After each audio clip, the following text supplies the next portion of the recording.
जनूबी पंजाब में अगेती कपास की काश्त का सिलसिला जारी और सारी और मौसमियाती तब्दीली से निपटने के लिए जनूबी पंजाब में 7,45,000 एकड़ पर अगेती कपास की काश्त का टारगेट मुकर्रर किया गया है। जनूबी पंजाब में 67,25,000 एकड़ पर काश्त की गई गंदम की फसल भी तैयारी के आखिरी मराइल में है।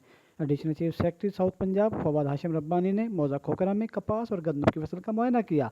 स्पेशल सेक्रेटरी ज़राअत जनूबी पंजाब सरफराज खान मक्सी, डायरेक्टर ज़राअत तोसी शहजाद साबिर और मारूफ काश्तकार ख्वाजा मोहम्मद शुएब भी उनके हमरा थे। Additional chief secretary south Punjab ने किसानों से भी मुलाकात की। इस मौके पर गुफ्तगू करते हुए एडिशनल चीफ सेक्रेटरी ने बताया कि पाकिस्तान की मईशत ज़राअत से वाबस्ता है। ज़राअत की तरक्की और किसानों की फलाह के लिए हुकूमती बजट में 72 अरब रुपए मुख्तस किए हैं। इस हवाले से किसान कार्ड, ग्रीन ट्रैक्टर स्कीम और ट्यूबवेलों की सोलराइजेशन इनकलाबी इकदाम हैं। उन्होंने कहा कि किसान खुशहाल होगा तो पाकिस्तान तरक्की करेगा। फवाद हाशिम रब्बानी का कहना था कि वज़ीर आला पंजाब मरीम नवाज शरीफ ने सूबे में जदीद ज़राअत की बुनियाद रखी है। हुकूमत जनूबी पंजाब में कपास की बहाली के लिए भरपूर कोशिश कर रही है।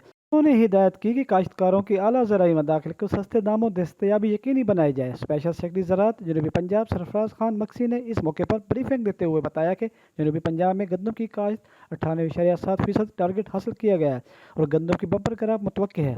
उन्होंने बताया कि जनूबी पंजाब में 7,45,000 एकड़ रकबा कपास की अगेती काश्त का हदफ मुकर्रर किया गया है और अब तक 1,21,668 एकड़ रकबा अगेती कपास की काश्त की जा चुकी है। उन्होंने मजीद बताया कि 5 एकड़ से ज़ायद अगेती कपास काश्त करने वाले किसान की 25,000 रुपये की माली अनात की जाएगी। सरफराज खान मक्सी का कहना था कि अगेती काश्त से कपास की 50 मन फी एकड़ तक पैदावार हासिल की जा सकती है।